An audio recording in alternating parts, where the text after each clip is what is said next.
Yo, Beth, that shit crazy.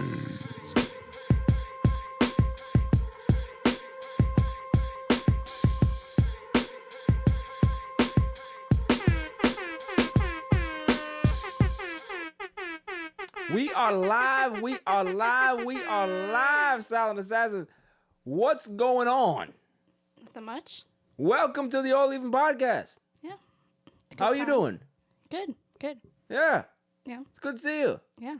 Been a week, so. Been a great week. Yeah. Claw's here. Yo. Like, you know, we messing up the intro today, but we don't care. Because I want to go ahead and acknowledge my homies early. How you doing, sir? I'm good. How are you? I had a great weekend. I mean, listen, shouts to everybody that actually was in the comments and jacked up the views this weekend. It was a big weekend. It's crazy. It's crazy when you find people that say, man, I just found your show. Oh, you know, it's great. Oh, I don't know how to feel when I see those reactions. You should be happy about that. Should I be happy? You should be. Or should I be upset that you just found it? No. You should be happy. I should be happy. Well, I am happy. They didn't have to tell you that. 100%. They didn't have to watch the shit either. Didn't have to do any of They that. could have went right back to Pornhub. Yeah, right. Or the OnlyFans subscriptions. Yeah. What Yeah. they're paying for. Yeah, that they're paying for. Big facts. You can catch the show on Instagram and TikTok. Instagram is All Even Podcast. TikTok is All Even Media. On X, at All Even Podcast. I'm on Facebook, Barry Grant Jr. You can listen to the show on Podbeam as well as Apple Podcasts, Google Podcasts. There is no Google Podcasts anymore, is there? Is there Google Podcasts?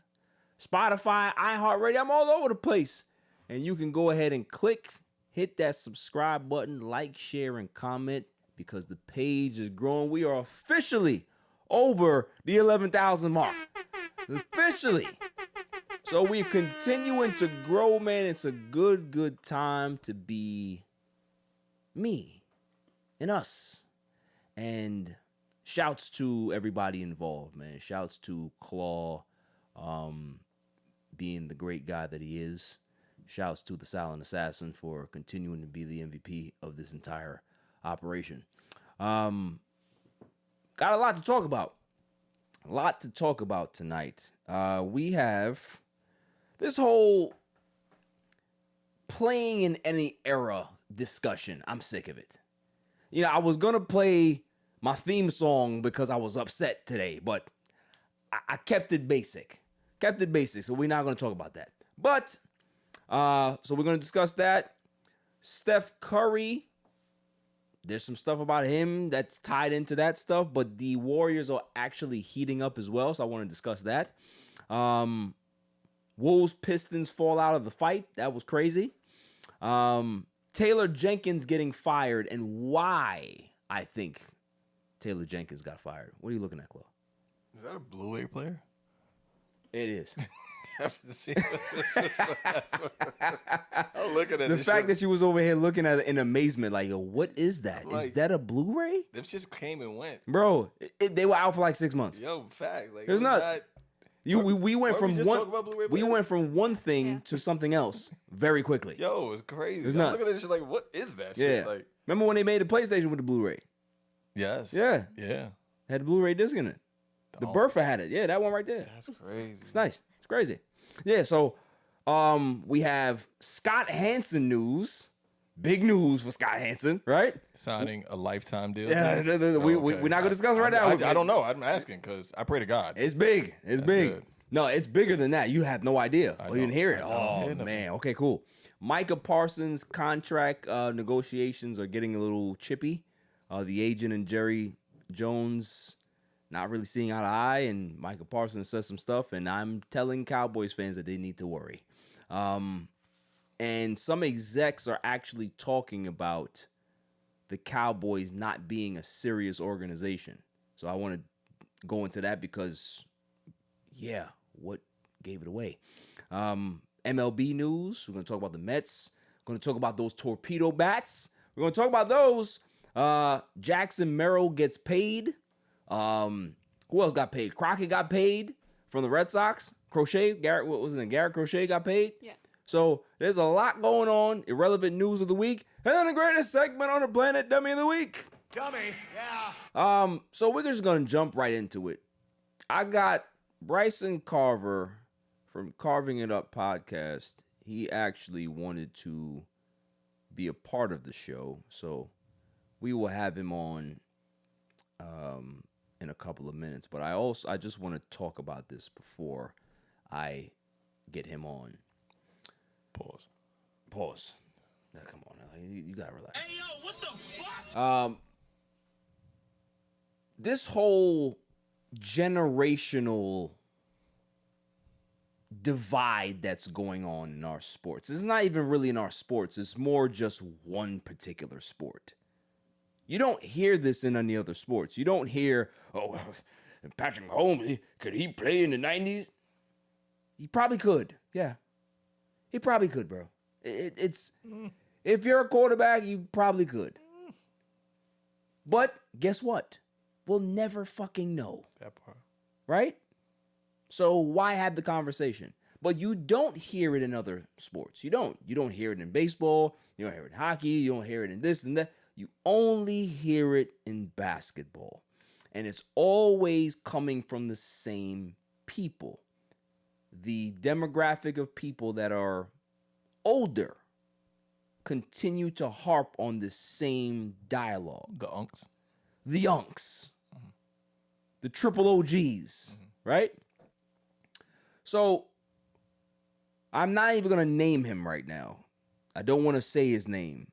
But they had a segment on the show, and there's some older folks there talking about Steph Curry, saying that Steph Curry wouldn't score 17 points back in the 80s. Crazy. Or the 90s or 70s, right? And this person that has a show that's on a big network, and I refuse to say his name because I will call him Jig One. That's going to be his name from now on. Jig One said, oh, the 17 points is a little bit much. I think the person was a little bit medicated if he thinks that. But yeah, I kind of agree that, the physicality of the sport and all of this other stuff. And they get into this diatribe about this hypothetical situation that, why are we talking about this now? Steph Curry is one of the greatest players we've ever seen. He revolutionized the game of basketball.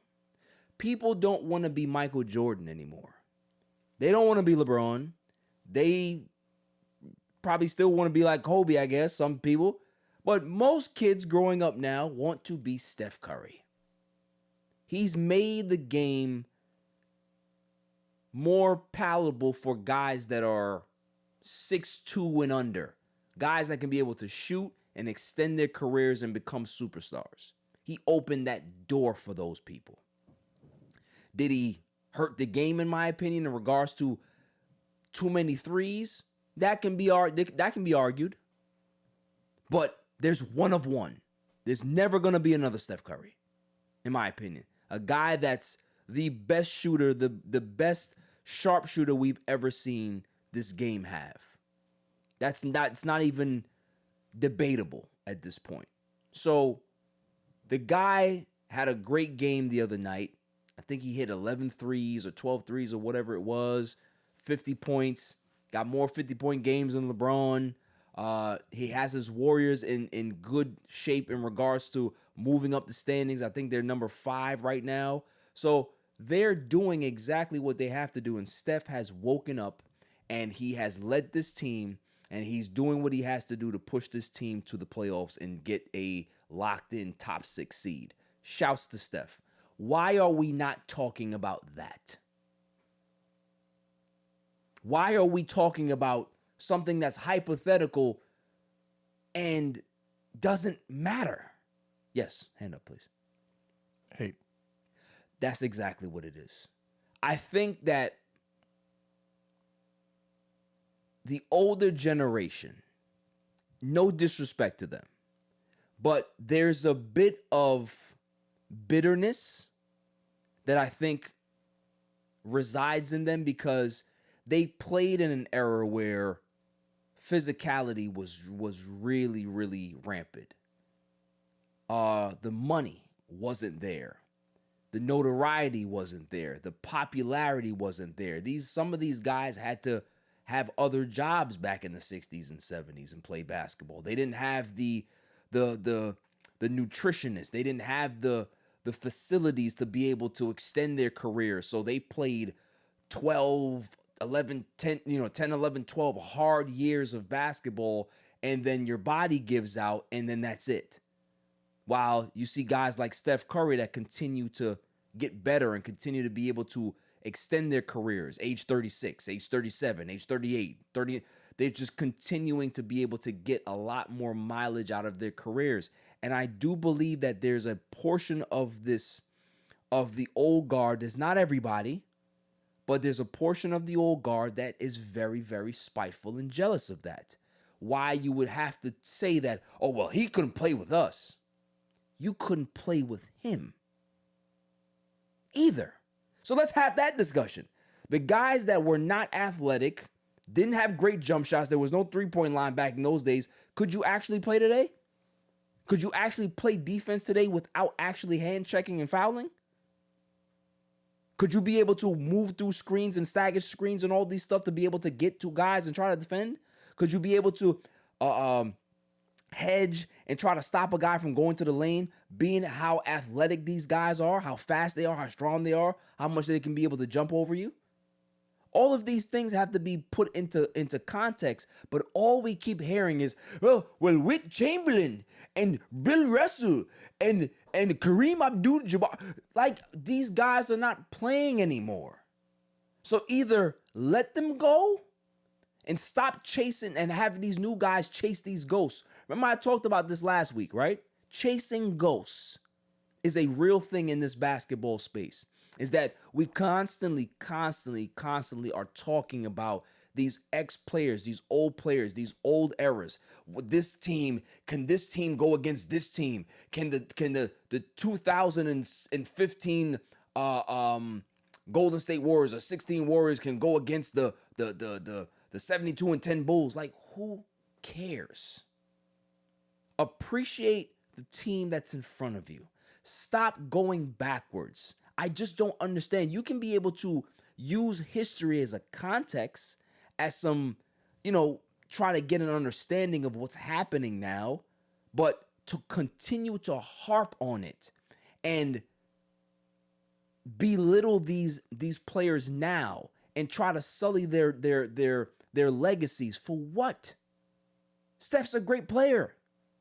I don't care if he could have played in the 80s. I don't care.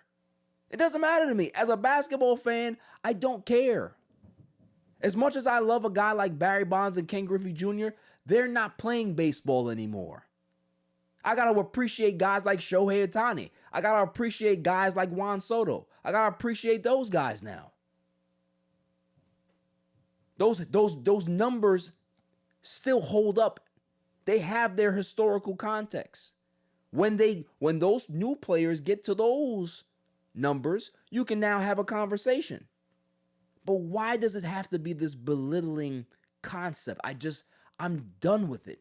Why are we not talking about the playoffs? Why are we not talking about the MVP race? Why are we not talking about most improved player? Why are we not talking about these things that are important? You taking an entire segment on your show to discuss if a player could play in another era?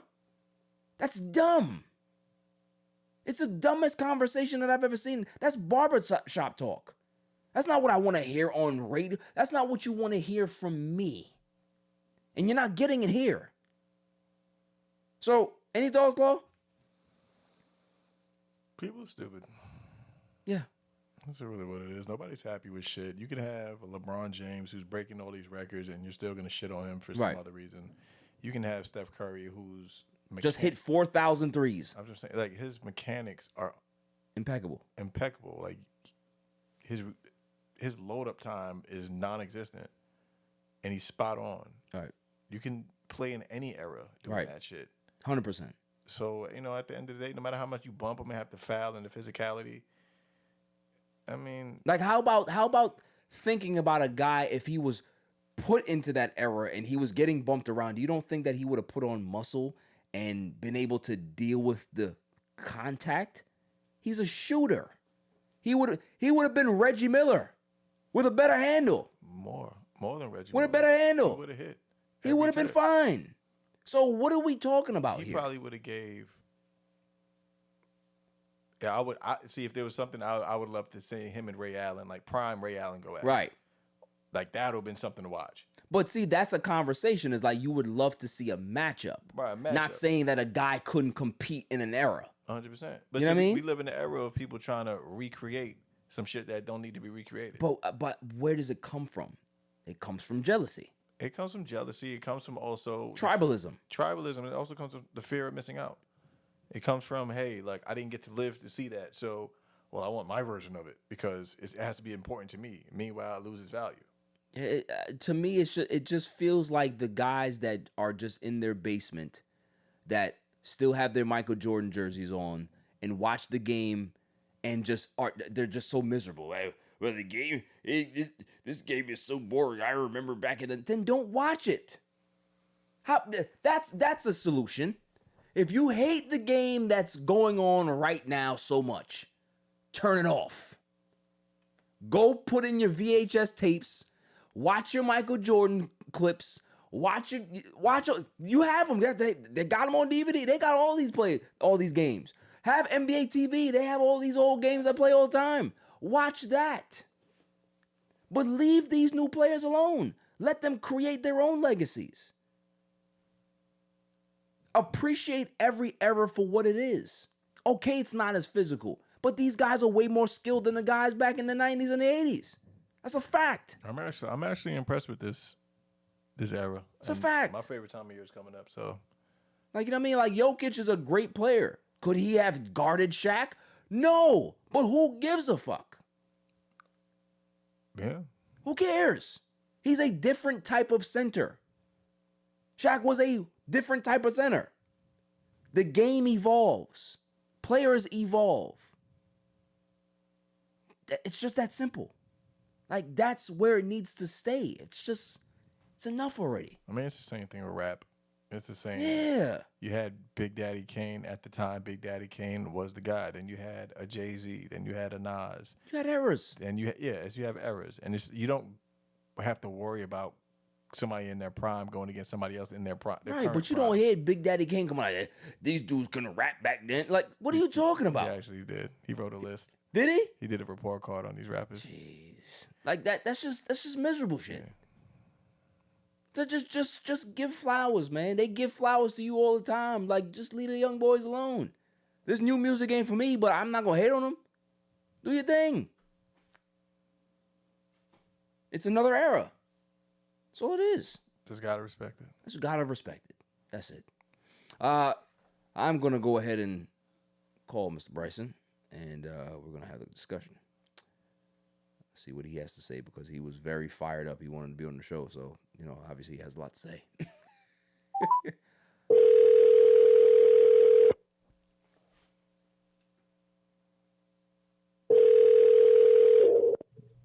Barry Grant Jr. Sir, you are on the All Even podcast. How are you? I'm doing well, man. How are you? I am on the show, so I'm doing fine. You wanted to bombard my show because you had something to say. Yeah, I did. You know how angry I got to get to go on your show? When's the last time I've asked to be on All Even, Barry? What was it been, 2021? Were we still during COVID? I might have been in high school. I had disconnected facial hair. It's been a while. Yeah, but been a while. I had to get that. I had to get this off because why can't we just get along? See, I think what's happening right now is that there's a disconnect. There's three parties at fault here. So let's talk about the players aspect of it, right? So the previous generations, you want to talk about, the Oscar Robertson era on to Kareem, on to Magic Bird, Jordan, keep going from there, is I think the big thing with them and why sometimes there'll be some of these shots at some of the younger generation, some of the younger guys, is pretty simple, and you hit on it and you're open very eloquently, is it's the money. It's the bread. They and I get it, by the way. Like there's an element of, gosh darn it, man, I was born at the wrong time. I didn't have the trainings that these guys have. Like I get that frustration. And the younger guys, their frustration to me bleeds perfectly into what you were discussing as it relates to the media. The younger players, I think, I mean, you heard, again, it was tongue-in-cheek, it was in jest. But LeBron goes in that Pat McAfee interview that obviously I think the world heard at this point, and tongue-in-cheek says Giannis could go out there, score 250 points against guys in the 70s. But there are dudes in the league. I mean, J.J. Redick, the coach of the Lakers, God bless him, he's done an awesome job. But even he was taking some shots at like Bob Cousy on Old Man of the Three back in the day, right? And so what I think, particularly from the superstar players, and I think Anthony Edwards is a prime example of this, Barry, is you are seeing they're older guys jealous of the money. The younger guys are like, man, it'd be nice to be covered just for me. Don't cover me for, Anthony Edwards. Oh, he's the next Michael Jordan. Anthony Edwards never asked for that. Right. I mean, we don't go on these shows. We don't go on our platforms during the NFL season and go, man, Josh Allen, what's it going to take for him to pass Bart Starr? The game was more physical. Myles Garrett, could he have gotten to the quarterback in the 1980s? Right. We don't do that. We talk about the week-to-week battles of the NFL. We talk about award races, and I think the younger generation is irritated, rightfully so, at the media. I mean, you mentioned, I'll say his name, Stephen A. Smith, Mad Dog Russo this morning talking about Steph Curry. Oh man, how'd he deal with the physicality? Okay, well let's turn that around and say, how would another great warrior, Rick Barry, how would he have dealt with the 3-point shooting error?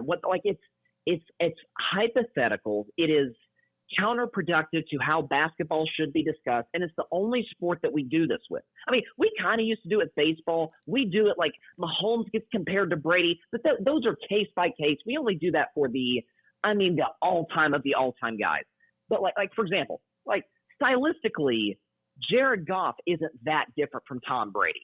When he came to the league, we were like, man, Jared Goff, next Tom Brady, this guy could be in the GOAT discussion before it's all said and done. We don't do that. We let guys come into their own, and once they accomplish a lot, once they win multiple MVPs, multiple championships, then we compare them to the greats of years past. Right. But we're on a treadmill to nowhere with this discussion because, again, the players in previous generations would have been great today's era because they would have had more resources, and the players in today's era would have been great because of natural skill and athleticism and whatnot. And so I listen, you and I agree that the frustration's at an all-time high with this stuff. And so when Anthony Edwards, I mean, I know this is a topic from a couple months ago, but it applies here, where he's like, yeah, I don't want to be the face of the league. And people are like, man, you run it for the moment. And it's, from his perspective, it's, okay, every single moment of my career is going to be scrutinized to its most minute, vivid detail. I mean, Kobe Bryant came into the NBA in 1996, the late, great Kobe Bryant, airballed those shots in Utah in 1997. If that would have been, I don't know, Scoot Henderson, it would be, man, kid doesn't have clutch team. Does he? Listen, I wasn't around in 1997. I don't know how Kobe Bryant was covered. He would have gotten annihilated in today's era for that. And so it's a treadmill to nowhere. It is, I mean, to this day, this is my last point I'll make. Reggie Miller's an all-time great player. He's one of the 5 greatest shooters of all time. But to this day, or I should say we, the media, romanticizes a few shots Reggie Miller hit. Reggie Miller, God bless him, was a 5-time All-Star. That's as many as Kevin Love. And we talk about Reggie like, man, this guy was doing battle with Jordan in the 90s. Okay, great. But let's not elevate his legacy to protect another.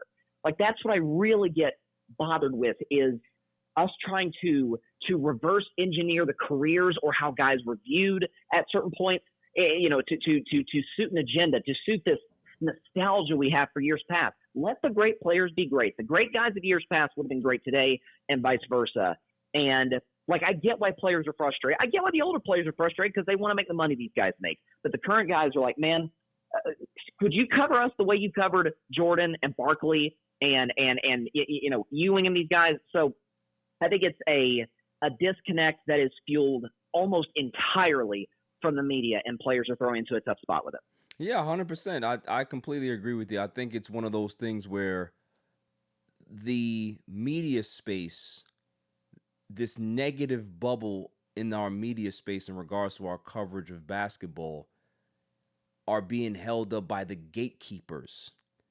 We're talking about these ex-players that just continue to hammer and criticize. You can be able to criticize a guy's game, but once you start trying to go into a hot tub time machine in regards to trying to like dumb down somebody's achievements now. It's just silly. Like, just cover the game. If you want to be critical of somebody's play or what they're not doing, if they're not performing for their team right now, then cool, keep it there. But we have to have segments and shows about like how this guy would fare in this era. Like, who gives a fuck, Bryson? You're like, seriously, I don't care. Like, you know what I mean? It's a nothing burger. It really is. And what bothers me is that it's not what the consumer wants. It's not what the basketball fan, like, I get it if this were something like, sure, you'll have the occasional, Stephen A. Smith or Nick Wright or Jay Williams clip that may go viral. But by and large, that's not what the basketball needs consuming. They want to hear after we got the playoffs coming up. I think this is the Western Conference is as from 3 seed to 8 seed as deadlocked as it can be. This finish to the end of the regular season is going to be awesome. And instead, we're relitigating 1998 Eastern Conference Finals and strength and conditioning in the 70s. The basketball fan does not want that. The sport fan doesn't want that. And I wonder what the breaking point is going to be. I wonder if it's going to take shows like First Take or other shows. And again, I'm not trying to diminish those shows, but I don't know if it's going to take those ratings going down. I don't know what it's going to be, but it's a treadmill to nowhere because it leads to no productive discussions around the game that we're watching. And then we look back and we're like, man, we should have appreciated so-and-so instead of comparing him to Oscar Robertson or Kareem Abdul-Jabbar, Bill Russell, Wilt Chamberlain, the greats of basketball's past. And it's outrageous to me because we don't do it in any other sport. I don't know how hockey's covered. I'm not a hockey fan. They don't do it there either. Okay, I'll take your word for that. In baseball, sometimes like Ohtani gets compared to Babe Ruth, but that's just a stylistic thing. It's hard to avoid. The Mahomes the modern Brady. But again, we don't do this with the modern athlete in other sports. And I wonder why. Let me ask you this: why do you think the gatekeepers, as you call them in the NBA and basketball media, are so prevalent as opposed to NFL? I mean, Deion Sanders isn't going out there ripping, I know he coaches now, but if he was in the media, he's not going out there ripping Patrick Surtain. Why is it so prevalent in the NBA, not in other sports? I think because they have all, it's a competition thing. It's an ego thing. And it goes back to jealousy. It's about, if I could play in this era, I would have made $75 million a year. Like, those things matter to these guys, and that's why they have to try to knock these guys down a peg to be able to make it seem like they're on the same level as them. Like, you can be great, right? You can be a legend, Shaq, but you're never going to be able to make the money that these guys are making. It's just the evolution of sports, right? Well, as you kick it down the road, money is going to continue to increase. That's just the way it goes. So I don't know. I do believe that when these guys are no longer covering the game as prevalent as they are right now, that gatekeeping is going to disappear. It's only a few people, if you think about it. There's a few people that are doing the gatekeeping, but they're the most influential in the space. That's the problem. If they were in the space and not so prevalent or influential, it wouldn't matter. That's the biggest problem. No, I get that, yeah. That's the biggest problem. So it's just time. Just time. Yeah, no kidding. Yeah, there's just time. Once those guys go away, you'll stop seeing the gatekeeping. I can promise you that. I hope so. And again, like I was talking about earlier, I get it from the older players' perspective. Like, of course, there's going to be a natural, like, man, if only I had been born in 2001 instead of 1961, maybe I would have, had a net worth a bit higher. I totally get that. I just don't understand how that bleeds into the most influential voices in media. I don't know if maybe it's as simple as personal relationships. Like you mentioned last week in your outstanding Stephen A. segment, which is doing numbers as it should. Thank you, sir. How Stephen A.'s got Michael Jordan's number. They text. Like Right.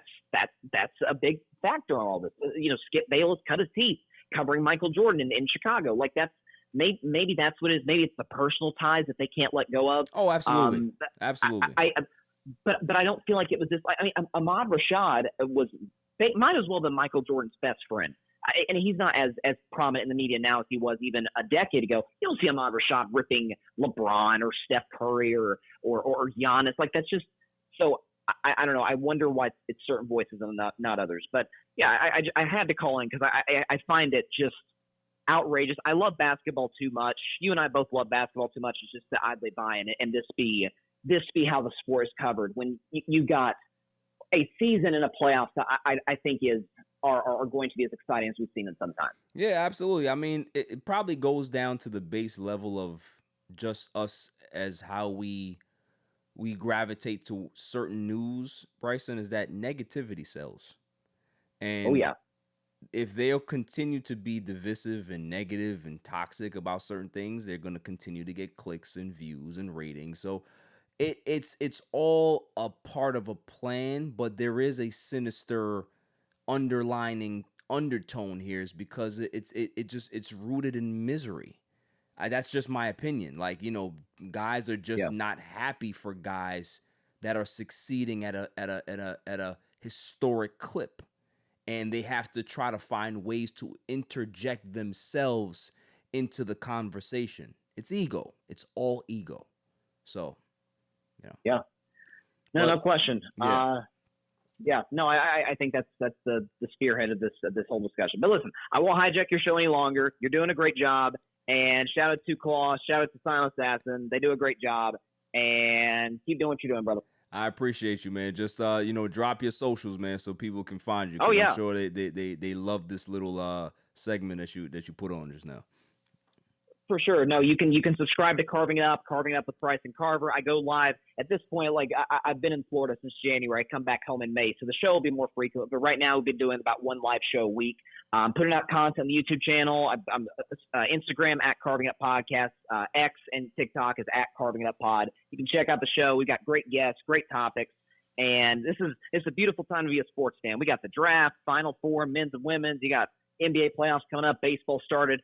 Listen, to quote the Harbaughs, who's got it better than us, Barry? Absolutely. And listen, I'm just gonna say this. I understand and I know why you down in Florida so long, but I'm not gonna say that on air. I'm just. Oh my gosh, this is unbelievable. I knew somehow you're going to sneak something onto this live show all for the world to hear. I really appreciate that, buddy. Thank you. My man, I appreciate you. Later. Hey, talk to you, bro. All right. That is the great, young, talented Bryson Carver. Shouts to him, man. But I mean, he pretty much, summed it up in a nutshell. It's just, it's unfortunate that these guys have to do this, but you can understand where it comes from. It is rooted in some type of resentment that, these guys are making all of this money in the load management and all of these rest days that they have, and those guys didn't have those options. You had to play all 82. You had to make sure that you played hurt and not even let the trainers know that you were hurt because you didn't want somebody to take your spot. You had guaranteed money back then, but it wasn't the absorbent amount of money that these guys are making today. So there is some type of, I don't really like that. And I have this platform and I have to say it. But you as an OG, your job is to not only protect the game, but also put your arm around the guys that came after you to be able to forward the game. No matter how you feel about certain things that you didn't get off, you didn't achieve in your career, the money that you probably missed out on, that's not their fault. Your job is to be able to make sure that they're well protected and that they can be able to now understand what their role is for the next generation when they stop playing. They don't want to be bitter like y'all. So just stop it. Any thoughts? I think it's true. I think the older generation has to be the bridge. Yeah. Instead of standing on one side, hating on what's going on, connect the dot. You have already lived. You lived through both eras. Absolutely. Absolutely. Silent Assassin, how we looking on the comments? What the comments looking like? It's a lot from the Metropolitan Report. Oh, shouts to podcast. Alfred. He's over here going crazy. I don't even know where to start. Yeah. He said, I hate the play in any era discussion. Yeah, of course. And then he's making fun of my Blu-ray player, of course. Listen, I wonder how much money I can get for that. $6? Claude, you think I get $6 for that Blu-ray player? Dust it off, right? Yeah, facts. That's facts. Because we definitely going to need it. Oh, is that a tape cassette? You know what I mean? Yeah, definitely got a headphone jack. 100%. Yeah. Yo, don't disrespect me. Don't disrespect me. Don't do that. Moving on. Staying on the Warriors. So right now, the Golden State Warriors, they are playing the Los Angeles Lakers right now. And there is a battle for position in the Western Conference. The Golden State Warriors have been on fire since acquiring Jimmy Butler. Steph Curry was struggling before that acquisition. And since the trade, his numbers have gone. I think he's gone up another 9 points in his average. So this is a guy that has really turned it on. He understands that they now have a window that they can compete and be a legitimate contender in the West. I am no Golden State fan, but I have to give respect where respect's due. They have put together a very, very good season, and they are gonna be definitely a tough out. Claude, you are a big advocate for Steph Curry. You are a big advocate for the Golden State Warriors when they were at the apex of their run. Thoughts on the Warriors right now? Because they are playing some really good basketball at the moment. Really just the fact that they were able to make a power move like that mid-season. I think that had a lot to do with this surge that you get in the game that Jimmy Butler's able to, bring over there. And I think it's a smaller market than Miami, so it's not, he's went into a role player mode rather than having to be the star of the team. Right. I think that helps him excel, and it's just a good dynamic. I mean, they always keep good talent over there as far as young guys that can step up. What was it, their rookie? Yeah, the rookie's like a center, something like that. Who's that? Can't remember his name. On the Warriors? Yeah, white guy.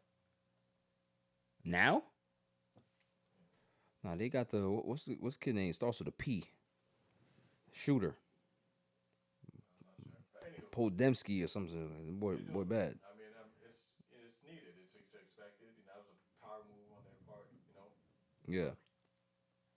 Nah, they're great. I mean, listen, they're doing well. They are number. They are number. My bad. Yeah. When did I meet it? We're live. It doesn't matter. Good talk. Yeah, but you are you're spot on in regards to the Warriors. Just look good. They're fifth in the West, so they're 44-31. They giving the Lakers work right now. They're up, I think, 8 in the second quarter. Lakers are third right now, but they have a chance. The Golden State Warriors have a chance to be able to make some headway and probably get within a game of the Lakers and Nuggets. So there's a lot of movement going on in the Western Conference, and these are the things that I'd like to discuss. Instead of talking about yesteryear, let's talk about the teams that are doing well right now. The Thunder right now, they are 10-0 in their last 10. They are hot. So they have locked up the number 1 seed. The Rockets are number 2. Lakers right now are number 3. They may drop to number 4 by tonight, or they'll probably still keep number 4 and number 3 because they have the tiebreaker over the Nuggets, I believe. But you have the Nuggets, Warriors, Grizzlies, Timberwolves, Clippers, Mavericks, Kings, and then Suns at 11. So there's some teams out there that can be able to cause some damage. I don't know if the Clippers can be able to beat the Thunder. I doubt that the Timberwolves can be able to beat the Rockets. So you're going to get some interesting matchups. I want to see where teams fall, but Warriors, I don't think that any team wants to play the Warriors in the first round. If I'm the Lakers, I don't want to play the Warriors in the first round. At all. I don't want to see them. The Grizzlies, yeah, I'd see them. Timberwolves, yeah, I'd see them as well. So they have some really good teams in the West. The Eastern Conference, not so much. You have the top 3 teams are the top 3 teams, right? You have the Cavs, you have the Celtics, and you have the Knicks. So outside of that, the Pacers are pretty decent. They play at one of the probably the fastest pace in the league. And that's the team that, as a Knicks fan, I don't want to see them. Yeah, you don't want to see them. I mean, listen, they took y'all out last year. I don't want to see them. You know what I mean? So it's one of those things where, and that's a tough team. They're tough. Team. They're a tough team. It's their bench players that make it more tough. The guys that you like, wait, who is this? Like, he's unguardable. Yeah, you don't know what he does. You got Matherin, you got Halliburton, you got the Halliburton is. Yeah, I mean, think about it. You guys could have had Halliburton, and they didn't want to draft him because they said the Knicks scouts said that Halliburton had no upside. So they were like, oh, yeah, his numbers in college are what they are, but there's no upside there. So a guy averaging 16 and 8 in college, you don't want that? It's just dumb. It wouldn't be the same player. It wouldn't have been as fast paced. He probably would have never played. He would have been the same But guy. he probably would have never played. Nah, he would have played, but the fact that they had all of this it's always crazy how you see these scouting reports and what they have to knock these players down and say just to kind of prove your point of why you're drafting the other dude. It's just dumb. And your owner says some dumb shit that we're going to talk about too. Go for it. Nuts. But yeah, so I am extremely nervous about my Los Angeles Lakers tonight. I think the Warriors are going to beat the doors off of them. They are on the road, and no, we're home, and they're going to beat the doors off for us. So, yep, already down 11. Doesn't look good. And, yeah, so chalk it up to a loss for the Lakers, I think, tonight. But the Warriors are a scary team. Shouts to Steph Curry. He's turned it around. Jimmy Butler has turned around their franchise or their team and their season. So salute to them. Taylor Jenkins getting fired from the Memphis Grizzlies less than 12 games left in the season is so puzzling to me. This is a guy, he's a good coach. Had these guys in the playoffs. They've been a very good team over the last, 4 years or so. But they fired him abruptly, and the NBA world and, people that are covering the game are asking why. And there's starting to be a little bit more information that's coming out that Taylor Jenkins was not a fan of Ja Morant's style of play. Ja Morant has had less touches this year than he's had since his rookie season under Taylor Jenkins. And I think that whatever scheme that they had, whatever offense that was being run was not being tailor-made to Ja Morant. Ja Morant went to management. Management decided, hey, who do we want, Ja or Taylor? And you know who they chose. So let's go ahead and just deep dive this for a second. And let's put ourselves in the mind of a Taylor Jenkins, shall we? You have a young star that has had some issues in regards to being suspended from the league, character issues, these things. You've also had a guy that has still not developed the ability to be able to knock down an outside shot consistently as your big star. So you're trying to tailor this offense around this guy that is very, very unpredictable, as well as a guy that continues to throw his body around. And that's not going to be conducive to winning games, because if he's constantly in and out of the lineup because he's hurt and he's throwing his body around, you can't rely on that as a head coach night in and night out, because now you have to try to corral your top star to get him to play a different game. I remember, listen, Dwayne Wade was a guy that wanted to dunk on everybody when he got into the league. He was a guy that constantly was testing 7-footers and trying to get to the basket. He was always on the floor. At some point, Dwayne Wade had to figure out he had to change his style of play because playing that style was not going to be conducive to having a long career. That's where we are with Ja Morant. So can you blame a guy like Taylor Jenkins and say, yo, I'm not tailoring my offense around a guy that I don't know is going to be here all the time? One, I'm not going to tailor my offense around a guy that plays as reckless as he does. As talented as he is, he plays reckless basketball. I need to make sure that everybody else is going to be involved. Everybody else can be able to get the ball, get touches, so we can be able to keep a flow of the offense going. In case he's not here, there's no hiccup in our offensive scheme. I don't fault him for that. The problem is that when you do have a outer-worldly superstar, you do have to make concessions as a coach. You're never going to win that fight in regards to it's either me or him. It's always going to be you. You'll always be the person that gets canned. You'll always be the person that they don't choose. So, is it sad to see him go? Is it sad to see him actually lose his job so late in the season when they're making a playoff run and they're not playing good basketball right now? They're actually playing really, really poor basketball right now. And they've sacrificed their season at this stage to satisfy their star player. Okay, that's fine. But how is that going to have your franchise going forward? Who is going to be the head coach? Who are you going to get to coach this team and coach Ja and coach him the way he wants to be coached? It's a concern. So, any thoughts on that, Claw? You got nothing? I mean, realistically, coach has to make an adjustment, see what's there. But then you're dealing with a diva and a superstar that has a little bit more reach. They're going to do what keeps people in the stands. Absolutely. Ain't nobody else going to Memphis for anything else. So realistically, they got good food over there, though. Huh? They got good food over there. They do, but you got to be mindful out there. Memphis, it get busy in Memphis. Yeah. So they let it go over there. That's facts. So realistically, I think both sides had their point of view, but owners are going to side with what's bringing in the money.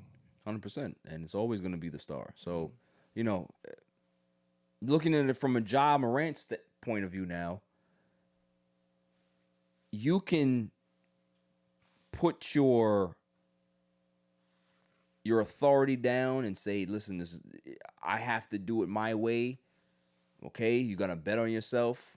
You're the star. You're going to make sure that you try to get the coach in that's going to be suitable for you.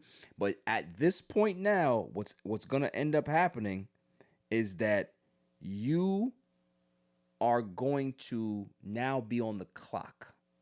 If you fired the coach that was successful and you wanted to fire the coach to get your guy in the game or your guy on the team that you feel is going to be able to be better for your offensive game, now there's no excuses.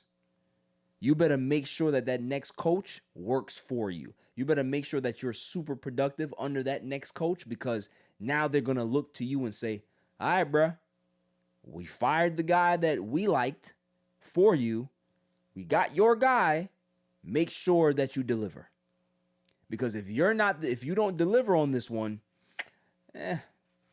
might have to have some different conversations. Facts. So, that's where he's at now. You got the coach out, get your guy in, but now it's time to show out, Ja. Moving on. What else I got here? I was going to talk about the whole Pistons Wolves fallout. Did you see that fight? I did. DiVincenzo and Homeboy and then 35 or something like that. Yeah, and then what's his name? Homeboy came in and tried to poke DiVincenzo in the nuts. What was that about? Nasty work. What was that about? Isaiah Stewart, dude, you were supposed to be the biggest dude here. You over here jabbing nuts. What are you doing? It's a flag. They didn't even suspend him for the punch. They suspended him for way he punched him. Like, Fat, the fact that you punched him here, we have to suspend you. We gotta suspend you. Like, if you would have jabbed him in the face, we'd have probably gave you a fine or something. But the fact that you try to jab son in his crotch, we're gonna suspend you, bro. And you need to go to a week-long training about Yeah. how to better my life. Sensitivity. Facts. Sensitivity training. What you doing? You supposed to be the tough guy on the team and you punching nuts? Get out of here. But I ain't gonna lie to you. I was watching a fight, right? I was just like, so that's what a modern fight in the NBA looks like. Like, guys are just like, they grab the jerseys and then they toss each other around and then they dive into the crowd. Where are the punches? Like, where are the punches where you square with a dude and you just start swinging? What happened to that? Non-existent. Like, come on now. They still do it in baseball. Baseball players get paid, and they be knocking each other out. It happens. I still remember the fight with Odor and what's my man name from the Blue Jays? Batista. Odor clocked him clean, and he was trying to get tough. You should have seen it. Batista was on the floor directing traffic after he got socked. Get out of here. And the MLB officials say, "Hi, Odor, you get 2 games. You get 2 games because that was a good punch. It's a good punch. We're gonna respect that. Come on now, man. If you gonna have a fight, have a real fight. Don't have one of those like grabbing sessions where you pull somebody's shirt like that. That's white boy fighting. I'm sorry. Unacceptable. I thought David Chencha was better than that. Look, it sounds good. Yeah. But no. It's crazy. It's crazy, man. It's crazy. Moving on to my irrelevant news. You gotta be kidding me. I mean, how do you watch the? I mean, they stink. Every week we go ahead and discuss certain topics that pop up, of course. Claw. Hey, what's up? Did you hear about the story of the gentleman that got arrested because he took his kids to McDonald's and went on a job interview? I left him there? Yeah. Yeah. I didn't hear that. So he got arrested for obviously child endangerment and negligence. Yeah. And I think AB posted his bail. Huh. Seems fitting. Because, so there's a divide here. You have people that are outraged for the children, right? How can you leave them? There's a 10-year-old, 6-year-old, I believe, a 1-year-old or 2-year-old. That's crazy. It's 3 of them, right? But if you're going to look at the other side of the, we always talk about the dark side of the moon, right? There's always another side to the coin. This is a dude that ain't have no babysitter because he probably ain't have the bread. It's like, I can't miss this job interview. This is a way to be able to help my family get some money going forward. I gotta go. What do you do in that situation? He could have left him in the car. Yeah, but the car is nasty work, I'm though. just saying, he could have did that shit, and then you had a whole nother problem. Yeah. Somebody would have broke the glass, took the kids out, they'd have been a CPS. Like, so I understand. I side with people in regards to like the outrage of, somebody could have just snatched these kids up, right? But this is the climate that we're in, where people are getting desperate because they need money. They have to support their families. They're trying to do the best that they can, whether it's a flawed mindset or not. This guy did something. He wasn't out there gambling. He wasn't out there being negligent. He was just out there on a job interview. So, thoughts, Silent Assassin? I'd love to hear from you.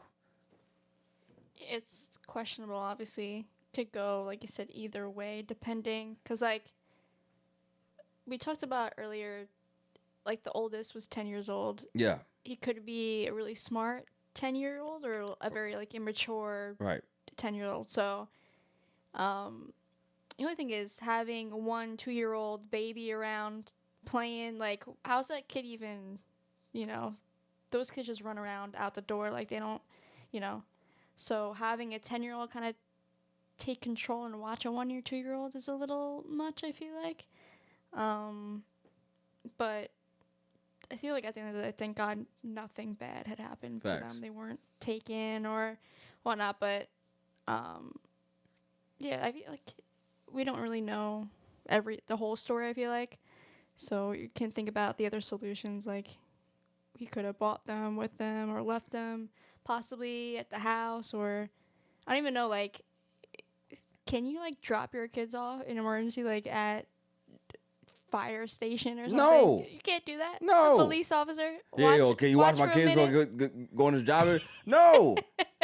But what we don't know is where was the job interview compared to where they were going. It was in the area. Yeah. It was like next door, or it wasn't far from the actual McDonald's. I respect you in a jam. And on top of that, there's more information. He went back and checked on him several times. So the point is, he pulled a what's the name, bro? He pulled a Pursuit of Happiness. Yeah. Like, people loved it when it was Will Smith. Now what? This shit happens in real time, and you're mad because, Gru has to go do villain shit. Come on, it's not right. And on top of that, too, what we not really talking about is maybe them kids is bad as hell and he didn't want to take them to the job interview and they would have embarrassed themselves in there. Right? And you can't sit still. I'm not bringing you in here. I bring these kids into and this manager sees how crazy y'all are. He's not going to hire me. All that stuff is like, well, this is how you parent. And we don't want these type of skills here. We don't want it. I don't want to be the villain, but sometimes you got to. That's all I'm saying. It's a messed up story. That's all. I'm not siding with nobody. I'm just giving context on both sides of the argument. That's all I'm saying. You could have locked them in a room in a house. We're just gonna move on. See what else we got. What else do we have here? We have.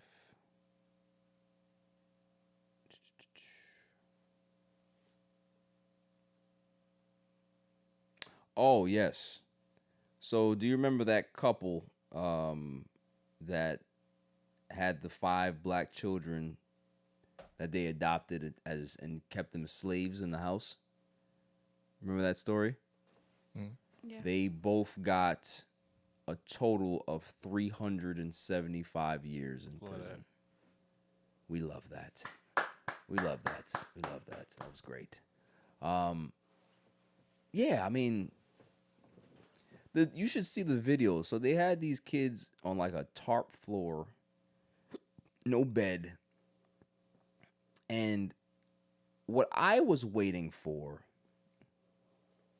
when I heard this story is the Django moment of one kid saying, why don't we just kick this door down and figure this out? There's 5 of us and there's 2 of them.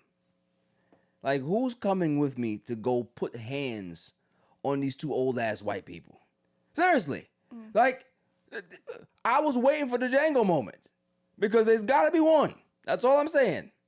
You're going to have to put me down under. You're going to have to shoot me or take me out because there's no way that you're going to have me in a tarp room with nothing. Nah. We fighting. If you're going to make an example out of me, cool, but I'm going to go down swinging. So the fact that they got caught, salutes to, law enforcement that got them. But like, it's so dangerous for kids out there, man, where, especially with this whole adoption thing, you don't know who you're releasing these kids to. You know what I'm saying? These people can have clean records, but they can be literal sociopaths that just haven't been on the radar or got caught. It's just really, I just think that there needs to be a better system for this adoption system. Like, if kids get adopted, there has to be some investigator that is assigned to that case to check and make sure that everything is on the up and up. But it's never going to happen because you think the states are going to pay for that type of money? that type of resource and asset? No, they're not going to. So how much do we really care about these kids? Things like this happen all the time where kids get trafficked, they get, abused, they're in terrible situations, and somebody comes and knocks on the door and tries to check on them because they heard a disturbance, and then you see some come to the door, everything's fine. It's just like cops can't do nothing at that point until somebody blows the whistle. So I'm glad that the whistle was blown and these kids were safe at the end of the day, and these people got exactly what they deserved. Moving on. Yo, your man, Claw. Your man, Eric Adams. I know. Drop him. Yeah. I don't know how he did it, but he did it. You know how he did it. I don't know anything. You know how he did it. I had no recollection. The man, he aligned himself with a certain individual and got those charges dropped. It's that simple. Nasty work. Did he? Nah, I don't think so. We'll never know. We'll never know. But what we do know, some charges dropped, and new garbage cans are in the city, and you have to buy them, and You're like $20, bro. And then you gotta you have to put bags in them. Like, listen, can we get a good maid that's gonna clean up this place and actually be for us? The last two maids we had are complete rubbish, garbage. I think you should run. I wouldn't do too bad, to be honest with you. People have said that I should run for office. Maybe I'll start small. I don't like nobody in my business, though. That's the problem. You're gonna deep dive. Yeah. Find my OnlyFans pages. It's my subscriptions. I don't like that. That's gross. I just threw up in my mouth. I don't have them for I'm not an OnlyFans person. It's even worse. Now I'm sorry. Yeah, no. But yeah. I better not go online and see you in a pretzel position, because then I'm just gonna look at you wild different. Probably never look at you. Come on, again. man. That's violation. People pay extra for that is violation. All right. But, yo, people do pay crazy to get kicked in the nuts and shit like that. Some of these OnlyFans models are making like $2 million a month. Like, this is nuts. Like, why would any young girl that's graduating high school at this point, right, say that, yeah, I want to be a lawyer. I want to go to school for another 8 years and then have to pay back $300,000 in debt. Plus interest. And then I'm going to have to live with my parents for a little while, when you can just pop it open and get $2 million a month. Like, what are you telling these young girls? You can't tell them nothing no more. You can't. You need to live on the straight and path. No, I don't. No, I do not. Because there's some old man in Iowa that is willing to give me his entire bank account just to be able to tell him hello. It's nuts. Man, ain't got that. We ain't got that type of smoke, bro. We ain't got that type of pull. It's not that easy. It's Nah. a luxury, actually. What we have to do is find an old lady, get a come up, and then get it that way. You know what I'm saying? If it was only so simple. You gotta find. They're out there. They got a nice, dead husband that left them $100 million. He makes me feel young.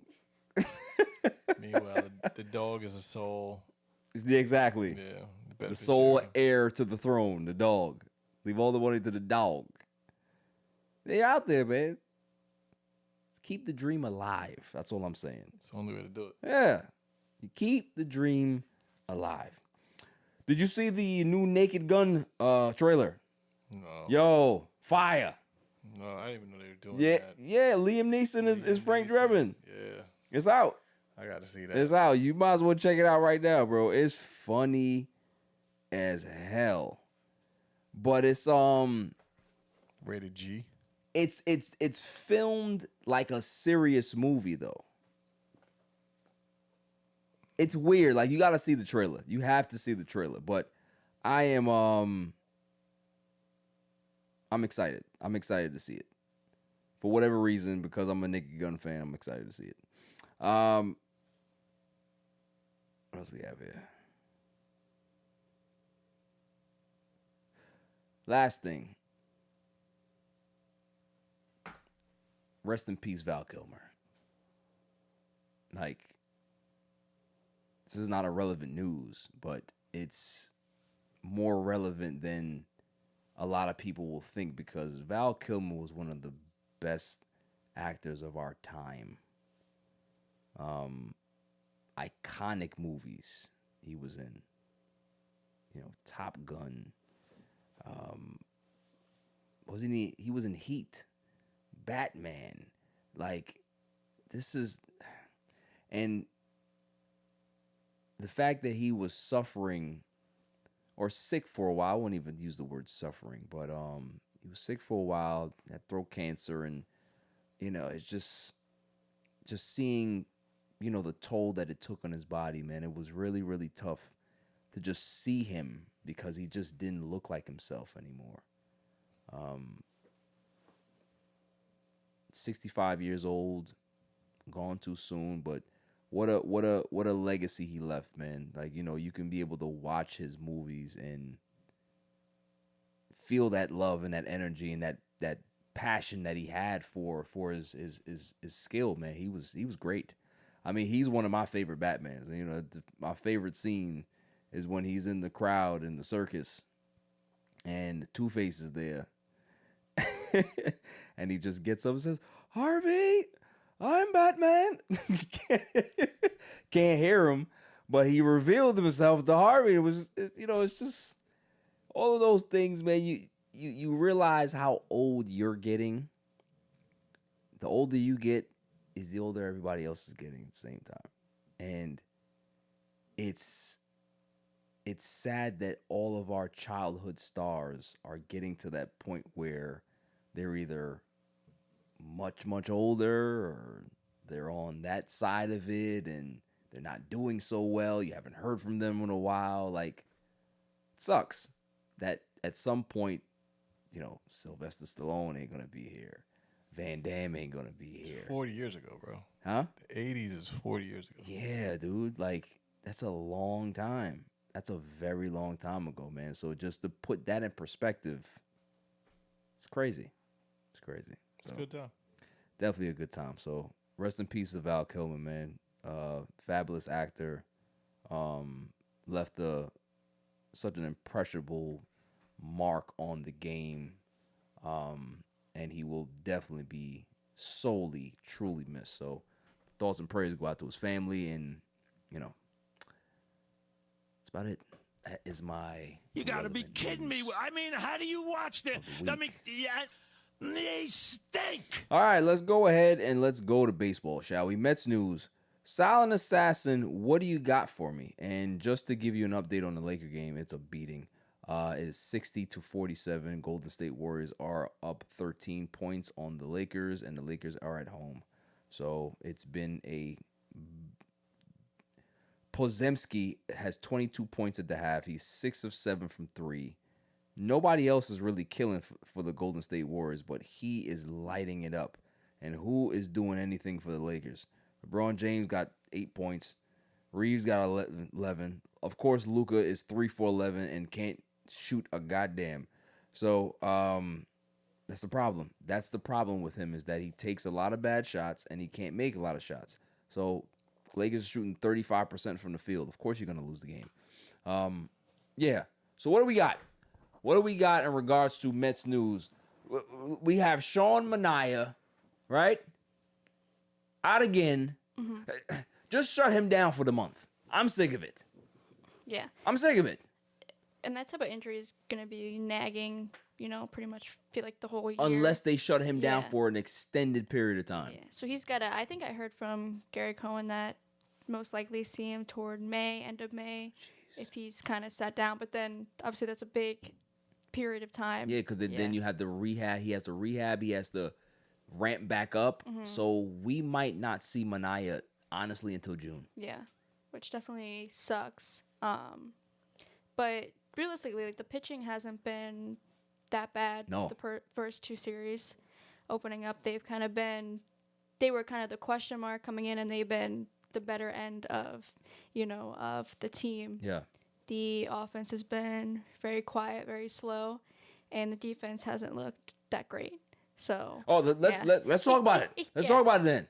Well, we know that Lindor starts offensively very slow for his career. That's just the way he is. But those 2 errors that he had, Yeah. I was like, bruh, like, what are you doing? Yeah. But look, we know that he's gonna bounce back, right? Uh-huh. We know that Lindor is Lindor. He's the guy, right? But send Beatty to China. I'm telling you right now, I'm done with him. I am sick of him. He needs to go. Whose uncle is that? Huh? Who uncle is Beatty? I don't know. It doesn't fit in. I don't know who he is or where he's come from, but he's kidnapped and held his team hostage for years. Why? He's not good. Yeah. Like, this guy used to be our top prospect. He used to be one of the top prospects in baseball. Why? I don't see any reason as to why. Yeah, I think I mentioned it before. I feel like he's the type of player that just needs a different type of scene. Yes, I agree. yeah. You're absolutely right. Yeah. China. But Yes. he'll because he was so hot in spring training and then comes here and is just gone, So, he's got to be sent somewhere. Figure that out, Figure himself Serbia. out. But Yeah, send him to Kansas City. Send him somewhere where there's no cameras, where there's no press, so they can tell him, so they don't have to tell him how bad he is. You can't play in New York yeah. because here's the thing, and it's too early for a Barry Grant Jr. Rant in regards to David Stearns. Right? I'm not doing it. I trust David Stearns. We had this last year. We understand, but bruh, he couldn't play third. What makes you think he could have played second? The hot corner is a tough situation, right? It's tough. You got to be good. Got to have range. Got to be able to have quick feet. You need footwork to play second base. So if you didn't have footwork for third, how the hell are you going to have footwork up the middle? Make it make sense. Guess it's good to experiment, I guess. No, but it's not. Not here. Put his ass in left field if you want to experiment. Let him go out there. That's where you put all your bad defenders anyway. Put him in left field. Let Acuna just play second. That's it. No platoon. He should just play second until McNeil comes back. Yeah. Beatty's terrible. I like McNeil. I don't. But we need him at this point. We need somebody to be able to hit. It's ridiculous. It's like, you think about it like, oh, it's just the beginning of the season, but 2 series in, you at least expect a few hits or like a few nice plays, but I don't know.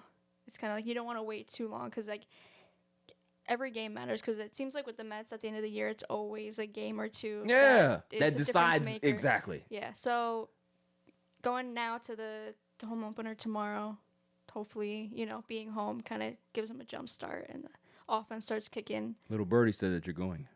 Potentially. I don't know. Still figuring it out. But, yeah, like I said earlier, like the pitching has been really good. I think that's kind of been shadowed poorly from the offense because they've kept them in the game every single game, but only have 3 wins out of that. Cause Max Krenick has been amazing. Yeah, he's been like really good. He's really good. That guy's really good. So And Diaz hasn't looked too bad either. Diaz has been looking good. Brazaban's look good. Yep. Only thing is, Danny Young's been a little bit shaky. But he has good stuff though. Yeah. Yeah. And then someone else. Who was it who gave up a few runs in relief? I don't remember, but Budos came in. Yeah. Helped out really well. Clay Holmes is still has control issues, but the yeah. stuff looks good. You know what I mean? Stuff looks good. And let me tell you something. If it wasn't for damn Pete Alonso, what the hell would we be? Huh? I criticized the man. Listen, it wasn't about his game. I just didn't like the money. But man, this man is spraying the ball over the field. He looks good. He saved us yesterday. Same as yesterday. And the game before. Yeah, the guy is playing well. He's not a traditional 3-hole hitter, but if he could continue to play like this, how can I dispute that? I can't. Soto's getting on base. You like that? So the fact that we're going to have Pete for the first time in his career be in the first part of the lineup that he has a chance to drive in runs at the start of a game is big for him. He doesn't have to wait until the second inning. He doesn't have to wait for that to be able to get on. So that's a table-setting situation. It's a different mindset to be in. I'm still very critical of the batting order. I'm not gonna lie to you. I think that although Pete is delivering, I would rather Pete in the 4-hole. And I think Vientos would do better in the 3-hole or put Nimmo in the 3-hole. So Lindor, Soto, Nimmo, Alonso. That's what I would like to see. I like that. You know what I'm saying? But I like where Acuna is. Yeah. I like Siri and where he's at. Yeah, Jose Siri. I mean, those are all platoon guys. Siri, I love Siri.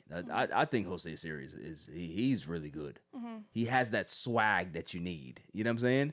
Get Tyrone Taylor the hell out of here too. Like, just give it to Siri. I don't care if he bats 198. He gonna give you about 18, 19 home runs. He is. You know what I mean? And some swag out there and some defense. You can deal with a guy batting 190. If he's giving you Gold Glove outfield, you can deal with that. Yeah. You can deal with that. So like takes chances, like yeah, on that. I think it was the first game against the Marlins where he kind of read the play and then just took off for home. He's a smart guy, man. He's an exciting player, and that's what you like to see. Those are the guys that you want in your lineup. You want guys like Siri. You want guys like Winker because they get on the other team's nerves. You can guarantee that you're gonna get in about 3.5 fights this year because of those two guys. I like them at the bottom of the lineup too. Yeah, I'm mad at that, the way they move it around. Table setters. Yeah. Table setters, man. So we'll see how that goes. There was some other guys that got signed recently. They signed a what's his name? John Singleton. They signed into a minor league deal. So he's there now. He's 33 years old. Got some power. Kind of reminds you of what's that guy's name? Stewart that we had? DJ? Yeah, DJ Stewart. He's a little bit in that ilk. We signed some relievers. So, we're making some additions. This team is not bad, but who is bad? Those Braves. Oh, we love it. We love the fact that the Braves are 0-7. Continue to be bad because we had ESPN. Whoever the hell it was that had the Braves over the Mets. What ranking were we reading that week, Silent Assassin, where they had the Braves as high as third or some shit like that? Get the hell out of here. Get out of here. I think it was either ESPN or MLB Network. Yeah. They whole pitching staff is weak, is shot to shit, and you trying to tell me that they gonna win games? No. I want them to start 0-10. That's what I want. Not a win until 10 games. Then you go ahead and start winning. Be in a hole. I would love to see them get out of this. I would love to see it. I don't know if we should be talking. I'm going to do it. All right? Because if we was 0-7, those Brave fans would be in our forums, our DMs, all over the place. I hate the Braves, and I hate their fans. Obnoxious. I want Acuna though. I do want him.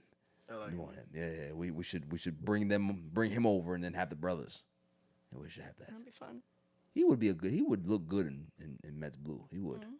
He would. Got that swag too, so I like him. But yeah, shouts to the Mets as they continue to get comfortable. Those bats need to wake up though. I hope that they come out swinging against the Blue Jays. They need to pound the Blue Jays into submission, and then tell Bo Bichette that in free agency, hey, we got space for you at second base. Damn it, Vladdy, give me Bo. That's what I want. Like Vladdy want to go to Red Sox. I hear that. Hey, you want to go to Red Sox? Okay, cool. Go there. Go there. I'll take Bo Bichette. You imagine Bo Bichette at second base? Yeah. Man. Oh, but she has second base. Then you have Ronnie Mauricio a third, because I damn sure don't want Vientos a third no more. No. DH his ass. Yeah. Right? He's a DH. Let him just be the DH. No fielding field. He can't field. No. Like throws, what was it to play last night? Threw 50 feet over. Yo, like, what are you doing? Yeah. It's right there. Just toss it. It's It's right easy. there. Grab the ball and just settle in. Just can't. What are your thoughts on these torpedo bats? At first, I feel like before like looking into it, people were kind of going crazy, acting like this is a new thing. Right. And the Yankees were obviously going off, hit 15 home runs in 2 or 3 games, whatever it was. Then looking into it, how it's been around for a little bit. You know, even Lindor had used the bat. I think starting last year, he's been using it Yeah, he's been for a little using bit. it. Mhm. So the only thing is questionable is it's how many orders have been placed this first week of teams and players wanting the bats, how the game changes going forward, because then it's taking this disadvantage away from the pitchers. Now they're going to kind of have to readjust and learn, because if you have this super bat that, you know, it's gets easier, it's gives more of a sweet spot for the batter, you know, gives them a bit of an advantage. I saw people like saying, so if they're giving this advantage, then the steroid era people shouldn't really be ostracized for what they did, because it's in the similar boat, I guess. You take it as you will. But I think right now, if they're willing to test it out, okay, test it out, and then I guess maybe next year, if they see that it's a really big advantage, then maybe put it away. But Listen, here's the thing what people got to understand about baseball is that back in 2019, what did they do? Do you remember? They juiced the balls. I was going to say, like, they always changed. I guess that was like a rumor. I don't know if it's true or not. Like, if there's a big batting free agency pool, or versus pitching, they kind of change the ball, so the money changes for the batters and the pitchers for what they get. So that could be a conspiracy we have to look into. But they did admit that they juiced the balls in 2019 that allowed more home runs because they wanted more viewership. Okay, so now you have the Yankees that have these torpedo bats, and you had the guy on the Brewers complain about it. First off, Brewers suck. They have one of the worst pitching staffs in baseball. The Yankees hammered them as they were supposed to because they suck, right? Aaron Judge doesn't use that bat, and Aaron Judge was hitting home runs all over the damn park. So it's not about the bats. You can have the bat, but if you're a guy that is not a good player, the bat's not going to matter. yeah, What the Yankees have done that I find very impressive is that the Yankees are very, very heavy into analytics. Like, their entire team is based on whatever they do is based on analytics. Like, Boone will change his lineup 90 times based on analytics, right? What they did was they got these bats designed based on the analytics of their player. So wherever their player's sweet spot is, that's how they design the bat. Don't be mad. Don't be mad if you're an opposing team. Do the same shit. If it's a legal equipment to use, then use it. But don't cry about it. It's not like these dudes is over here juicing or whatever it is. They're using a piece of equipment, so use it. They're juicing the bat. Go call the dude that they had that designed the bat or whatever it was for them. Go call the Yankees guy. Go ahead. That's my whole thing. Like, it was my whole thing with the whole steroid era was always that. Is that you can't penalize somebody for something that wasn't illegal. If it wasn't a banned substance, how are you going to penalize me now? It's like the tush push. Yeah. Although that shit should be out of here, but you know, that is what it is. I'm hating on that. Like, look, this is something that Major League Baseball said, yeah, we'll allow it. So don't be mad with the Yankees. Be mad at Major League Baseball. Go ahead and go complain to them. Or tell them, order for every team. We need it for everybody. Mm-hmm. That's it. Yeah. Like, it's not to me, torpedo bats have been around. It's not a big deal. Mm-hmm. It really isn't. Yeah, it was only like became a big deal because people were kind of putting conspiracy behind it, Right. or whatever. And then once you look into it, you're like, oh, okay, this is a thing. Yeah. Yeah. So. Listen, the Yankees are a home run hitting team. Their analytics department, that's what they do. On base percentage, hit the home run. They don't care about manufacturing runs. They don't care about bunting guys over. They don't care about getting gap-to-gap hitters. They don't give a shit about that. They give a shit about guys that can be able to knock the ball out of the park. Mm-hmm. So if that's how their team is designed and they went against a team that has a terrible pitching staff, what do you think they're going to do? They're swinging away. Josh Chisholm is going to swing away every time. Mm-hmm. We know what Aaron Judge is going to do. Don't even pitch to him anymore. If you pitch to him, he's going to knock the shit out of the park. So I'm not even a Yankee fan. I never thought that I would defend the Yankees.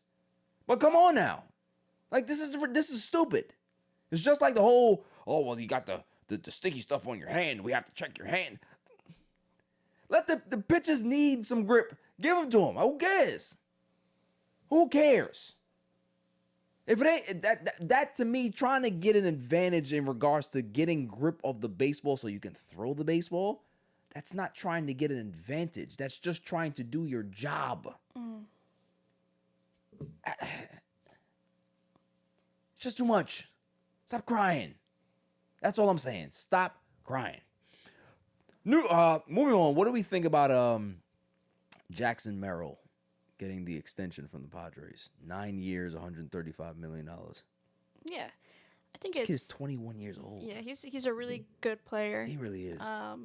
So the Padres definitely have a lot of. The Padres are really confusing because I feel like every year it's like they sign a big player, they extend a big player, and then they're like, oh, we want to kind of trade off these assets because we have too much money on the books and whatnot. So, but I guess congrats to him. The only thing I just didn't like was the comments he had made allegedly toward Juan Soto. What did he say?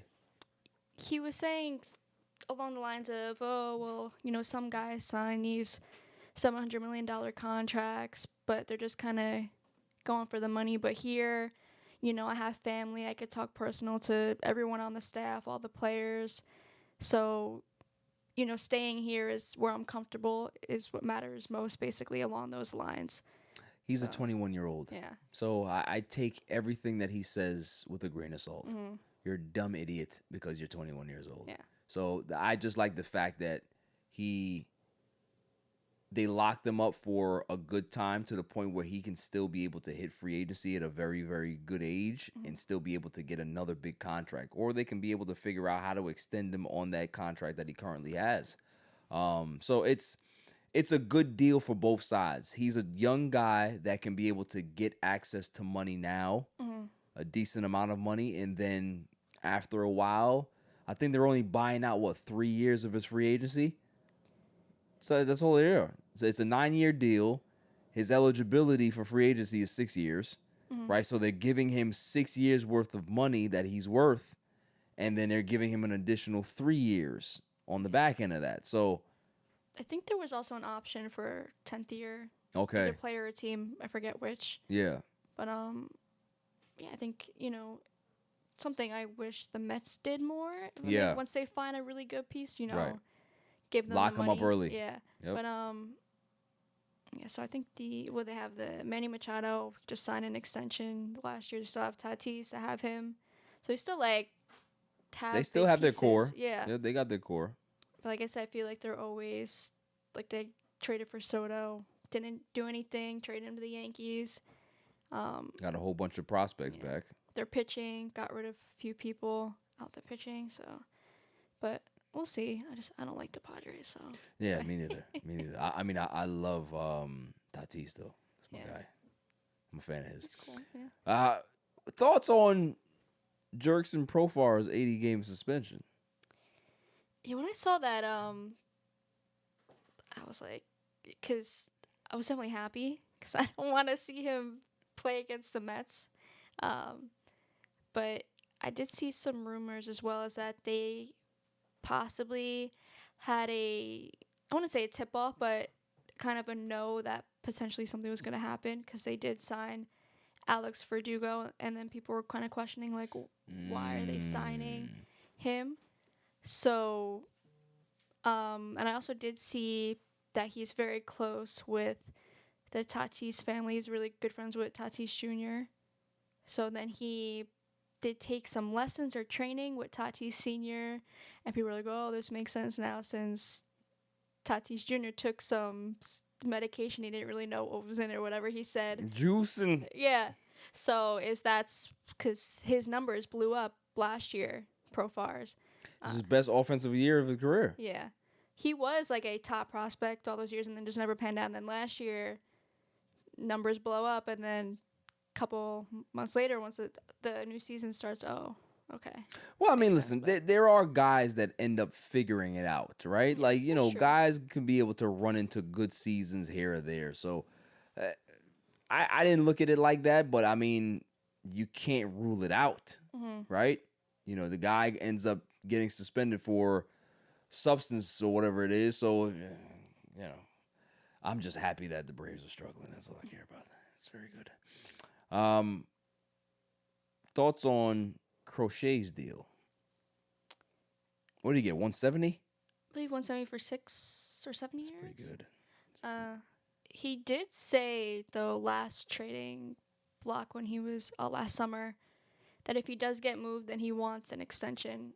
If he's not going to get an extension, then he just wants to stay. Yeah. So I'm not really surprised that it happened. You know, he's a pitcher I would have liked to see the Mets maybe. Oh win man, after, like but I don't know why we were. I think we kicked the tires on it before he got to the Red Sox, but I guess Stearns didn't want to pay what the asking price was. But that kid, man, that kid's talented, super talented, man. So shouts to him. The Red Sox are pretty good. We talked about this. We talked about this, that the Red Sox are gonna sneak up on a bunch of people. You know what I'm saying? So we know baseball. These idiots out here that they don't know a damn thing. Yeah, that's it for baseball. Let's go into football. Not many stories in football, but there's your guy, Claw, Scott Hansen. Guess what the news is on him? You are going to maybe kick that mic down in excitement. I won't mess up the equipment here. You might accidentally, though. Okay. He's going to be the new voice of the Madden franchise.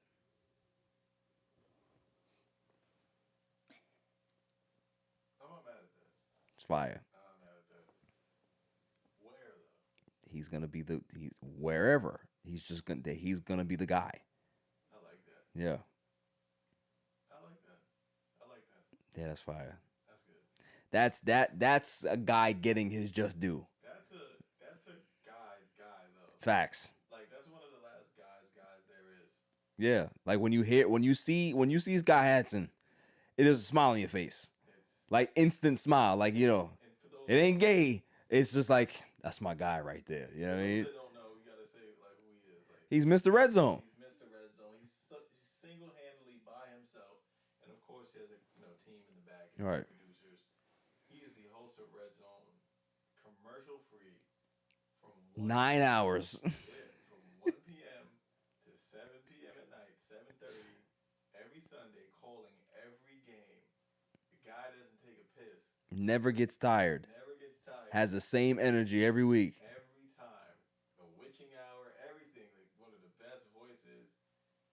This guy like dedicates his life to this shit, and I think that's him and Madden. I'm playing Madden now, and fucking who was the tight end? Oh my god, Greg Olsen's voice. Jesus Christ. Sorry, God. I'm done here. I'm done. We can hear you. It It's doesn't just matter. I can't hear you. that. This is shit. What is this? Hey, that's what happens when you leave. Oh, But yeah, really? you said I Greg better Olsen. leave. You said Greg Olson. Greg Olson his voice is garbage. Like Greg Olson sucks. What? All right, cool. Chris Collinsworth wasn't available that day. Tony Romo's not available that day. Where is Tony? Tony Romo should definitely be in the game. Joe Buck's not available. Can I get Joe Buck? Bro. Joe Buck, son. That shit. Greg Olson's garbage. Yeah. As an announcer. So Scott Hands is fire. I'm for that. Yeah, I'm excited. Madden, I'm with that. I'm excited. It's gonna be obviously not for this game, but next year. Yeah, next year's game. Next year's game? Mm-hmm. This game's already out. Oh, yeah, clearly. I'm talking about, next year's game. Yeah, for sure. Yeah. This coming game. Yes. Yes, that's awesome. And if they do a red zone feature, that'd be badass. I think that they have to. They have to figure out a way. Have to. They got to figure out a way. But that's a lot. No, it ain't. We in next gen, bro. They have the access to do this shit. They just lazy as hell. Nah, they got to do it. Because this one wasn't bad. Yeah. It wasn't too bad. They gotta figure it out. They gotta figure it out. I don't give a damn what that is. That's good. So shouts to them. Micah Parsons and his agent and Jerry Jones are in a dispute. They didn't really dispute, but obviously it's contract time for Micah. And Micah is not giving Jerry Jones any discount, one. And he said on his, I think it was Twitter, that there's not going to be any backdoor deals, which means that Jerry Jones is not going to be able to circumvent the agent to go talk to Micah to try to get a deal done. So this is going to get as ugly as it got with Dak Prescott, because Micah is going to want the most money ever to a non-quarterback in the history of the game. Now, we've had our discussions about Micah Parsons. Do you feel that this is a guy that should change the game in regards to salary for a defensive player? Do I think he should? Yeah. I don't think he should, but I think with all the hype around him, he will. He will make a push for it. Whether it works in his favor or not, I'm happy to see that not happen or happen, realistically. But with the whole podcast and imaging and all that, he's gonna want to set precedent for this whole shit. He has that vibrato in order to do that. I don't like it. I don't think it's smart, but at the same time too, I mean, it's right up the alley of the Cowboys. Yeah, I mean, look, everybody either holds out or presses them till they get what they want. And then they get Luke. If they're gonna go ahead and do this, now you are kind of trapped between two players, and both guys are underachievers when the lights get brightest. You're paying your quarterback $60 million a year. You're gonna be paying Micah $50 million a year. So at this point, how can you be able to build a team around those two guys that are not necessarily your quintessential types of leaders to be able to get you out of a tough spot and make sure that this team is going to be on the right track? There's a concern here that if Jerry Jones ends up doing this, and I'm sure he is going to do this, that it's going to leave the Cowboys in a state of mediocrity for the next decade. But then it goes into this other rumor here, is that you have some NFL executives that believe that the Cowboys do not care about winning and that they only care about brand awareness and branding. And for me, I'm just like, yeah, what gave it away? What made you think that they weren't? This is the only team in the NFL, the only team in the NFL that does not better their team through free agency. All they do is through the draft. We're going to draft play because what? All you care about is building the brand, building these players up, making them a part of the star, making them these big star players, and then It pushes the Cowboys further. It can be able to make them be good for a little while and keep their name in the media. What do people talk about right now in football? No matter if they win, lose, or draw, the Dallas Cowboys. It doesn't matter what they do. So it's not about winning for the Cowboys. It's about what drama comes with them. So you don't think that Jerry Jones is doing this by design, that he's going to go get players that he can be able to get on the cheap and then turn them into the stars, or they get the exposure to be able to become stars, and then he can use their popularity to build the Cowboys brand even higher? What gave it away? This is not a fucking shock. I expected this because that's what you've been seeing for the last 28 years. They haven't got to an NFC championship game in 28 years. So you're trying to tell me that the formula that you had before that, you can't say to yourself, yo, I'm going to look around the league. I'm going to look at what's trending around the league and how teams are building their teams today. Because you have to adapt. If you're not adapting, then you're losing the race. If you're not adapting with the times, then you become irrelevant. That's just the way it goes. So the Cowboys brand is always going to be high and big because they're worth $10 billion, $12 billion, whatever it is. Okay, cool. But could you imagine how much they would be worth if they won?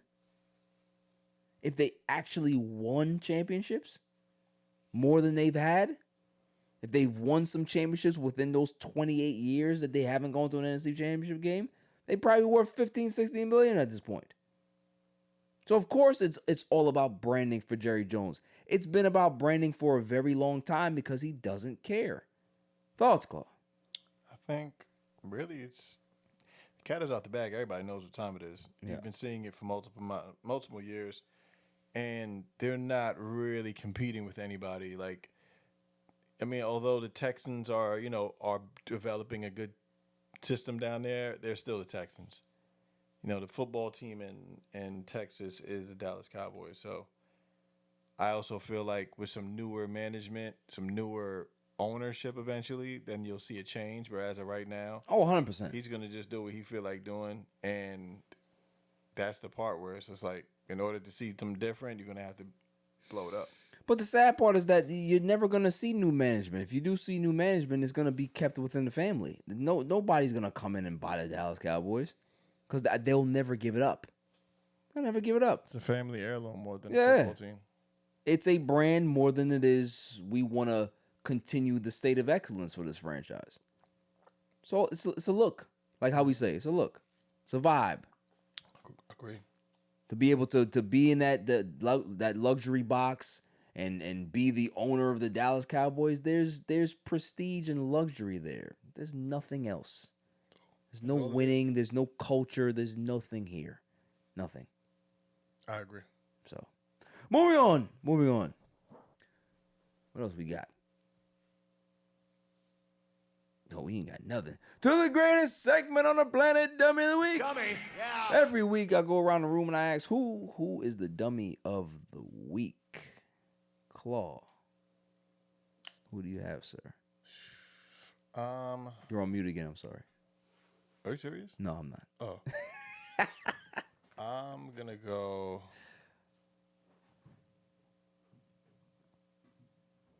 You know you have to go. I know, but I'm not going to go there. You need to go there. I'm not going to. You need to go there. It's low-hanging fruit. No, it doesn't matter. And if you don't have anything better, that's fine. If you have something better, that's fine. But if you don't, I'm not going there. okay. I'm going the New York Knicks. Why the New York Knicks are Dummy of the Week? Only just because that game yesterday against Cleveland was potentially reachable. Okay, so did you think that they had a shot? I think they had a shot. However, they can't get back and defend the three ball. Well, the Cleveland Cavaliers are way more athletic than the Knicks. I see that. And you know what? They should know that, and they should win and made decisions. And what should make you even more miserable is that the guy that wanted to be here I don't want to talk about that part. Got That's traded, and to that's the that's part, Cavs. that's part I of think that's the part. It has nothing to do with the win. yeah. It has nothing to do with the win or the loss. It's Nope. the fact that the dude that should have been a Knick is not a Knick. The whole time I'm watching this shit, like it's fucking unstoppable. He's so good. He's so good. Yeah. And this is really he's so fucking good. He Like there's really nothing you is. can do about it. And it's just like, fuck, how could we not get that done? Yeah. I like Brunson, but I definitely like You him could have too. had Mitchell and Brunson.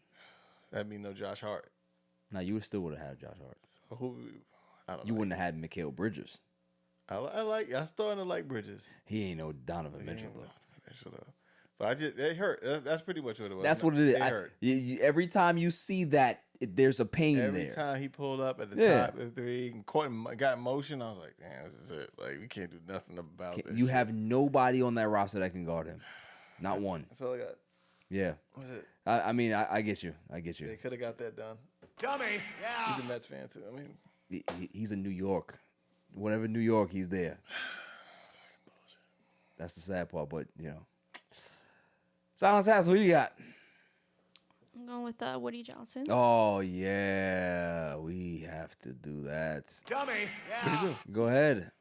So he had like a statement, whoever he was talking to the press or whatever, stating that it was always going to be Justin Fields or Trevor Lawrence. But during that draft, you picked Zach Wilson, so you could always have. What pick did Justin Fields go? 6. No. 4. No. Later? Yes. No. He went like 11. I don't think so. Go ahead and check it. Maybe he did. Go He 11. went late. He was the one of the last quarterbacks to get picked out of that litter. So if you're trying to tell me that he was the guy all the time, why you ain't draft him over Zach Wilson? This circle talk that idiot does. This is why, as a Jets fan, it makes me frustrated because that's the guy that's cutting the checks. He's an idiot. We understand this. At least Jerry Jones thinks he knows football, but he's a GM and he's put together pretty good teams, right? He went 11. There you go. I said 11. So Fuck you, right? that's yeah. So that's my problem is that could you imagine if Woody Johnson was the GM of this team? They'd be in New Mexico right now. That's where they'd be. Because they'd be so bad that New York said we don't want y'all. We don't want y'all anywhere in the tri-state area. Go somewhere else. He's an idiot. Yes. He really is an idiot. Yes. Worst ranked, one of the worst ranked owners. Who's worse than him? Who would you put worse than Woody Johnson? No matter what sport it is. There's somebody. It's a straight dumpster fire. Oh my God, what is that place? The people that did Jacksonville. You talking about the Cons? Yeah, before they just sold or just bought. One of the people. No, the Cons have owned it for. Tony Khan is Oh, yeah? Yeah, his father owns the Shad Khan. So I think it's them or it's the Browns. But I heard I would still players, put the Browns over the Jets. as far as player reviews, like people. I mean, granted, he's one of the worst owners. So I don't think that there's anybody that comes close. and Johnson products are like poison. Yeah, nobody wants to. You shouldn't use baby powder. Nobody, and that was the worst shot that you could have got to, the COVID shot. Yeah, their shit had baby powder in it. Yeah, had oil, had That baby oil and baby powder in it. Nasty work. Sludge. That's why Diddy probably. You know what? Hey, yo, what the fuck? That's a good one. I don't think I don't have a dummy this week. It's very hard for me to find one. I wasn't searching that hard though, I'll be honest with you. So I'm just going to go with what I know best. And it's not who you think. Stephen A. Smith! Stephen A. Smith is my... Dummy.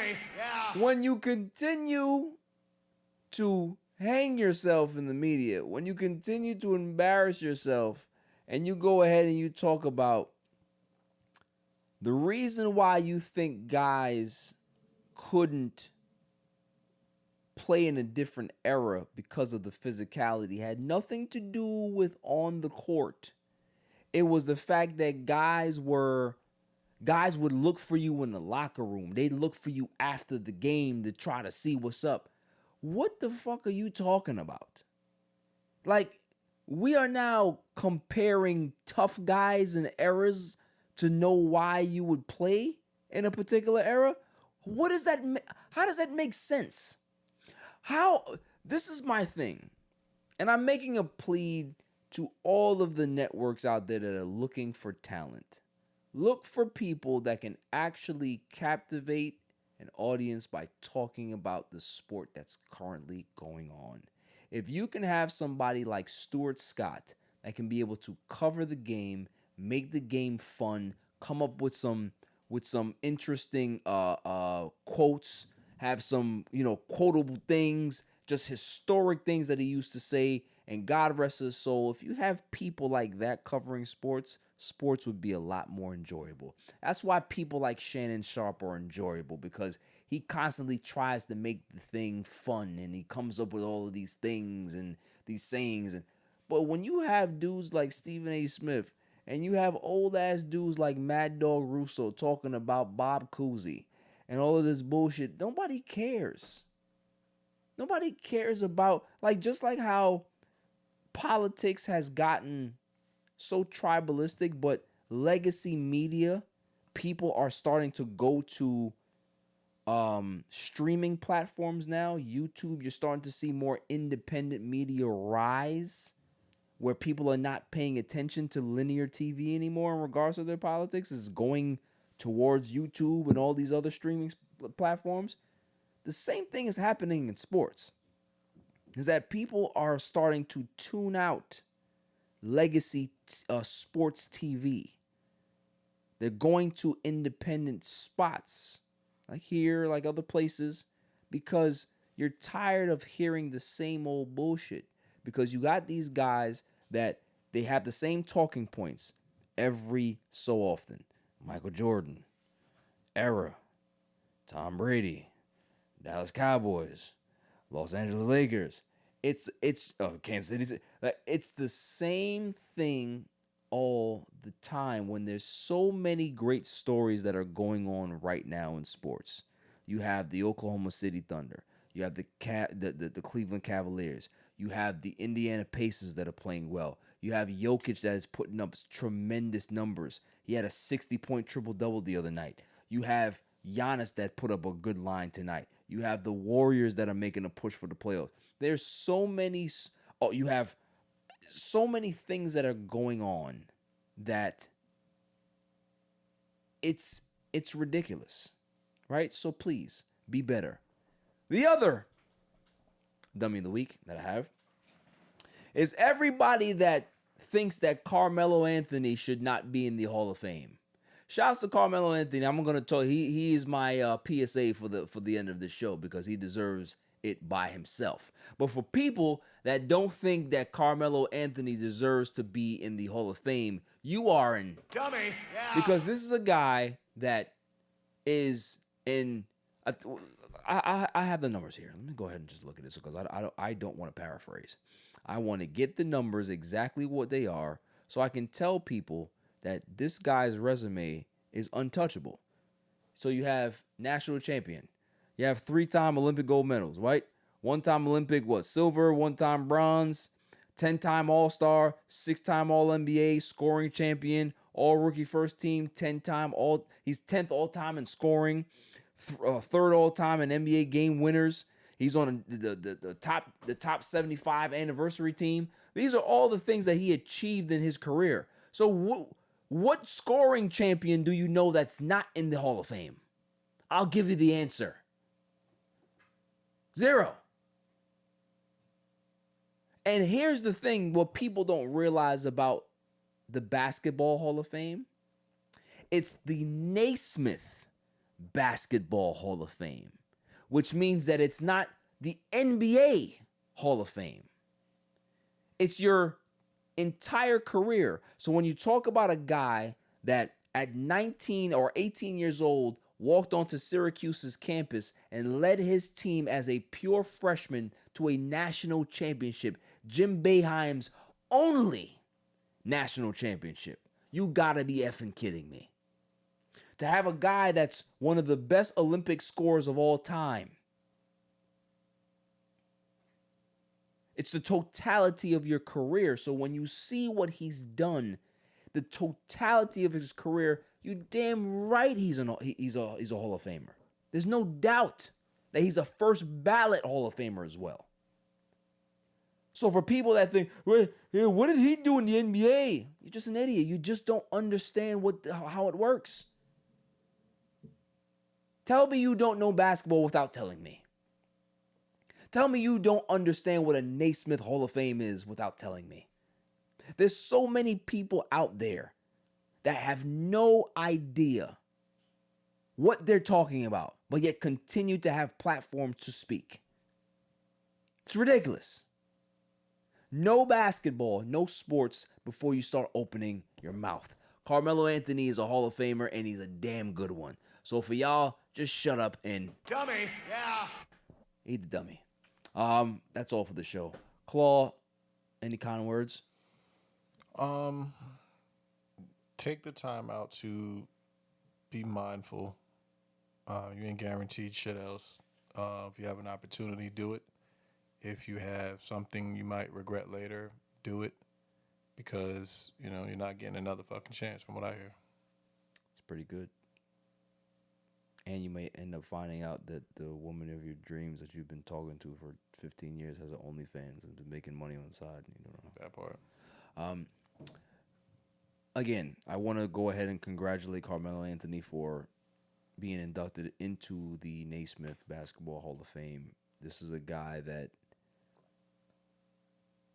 first off, what he's done for New York culture is amazing. He wasn't a lifelong Knick, but man, does he feel like one, right? I think he's always wanted to be here. For a guy to choose Syracuse to go to, he could have went anywhere. But everything about his career just felt like New York. His vibe just always felt like New York. And for him to come full circle now and be in the Hall of Fame, his son is starting his basketball journey as well. And it's just, the podcast that he has right now. It's just, shouts to Carmelo Anthony for what he's gone through, the maturity that I've seen him go through, being a young guy that was a little bit, I wouldn't say rebellious, but he had an edge to him and became a great player. Had issues with George Karl and ended up leaving Denver, going to the Knicks and, having a good run with them. It ending poorly because Phil Jackson's an idiot. But then being able to go through some adversity where the game in itself was trying to phase him out and say your style of play is not acceptable anymore.